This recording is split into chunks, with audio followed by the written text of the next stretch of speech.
In front of me is VIVO V50 Lite, and today I would like to show you how you can change font size.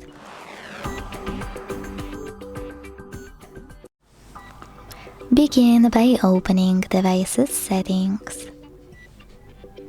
Now scroll down a tiny bit to click on Display and Brightness.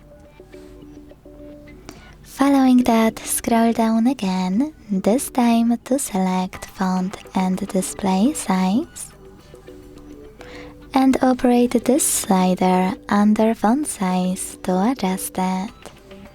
You can check out Preview at the top. When you finished, just go back.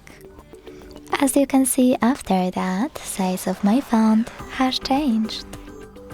Thanks so much for watching. If you enjoyed this video, don't forget to leave a like, comment and subscribe.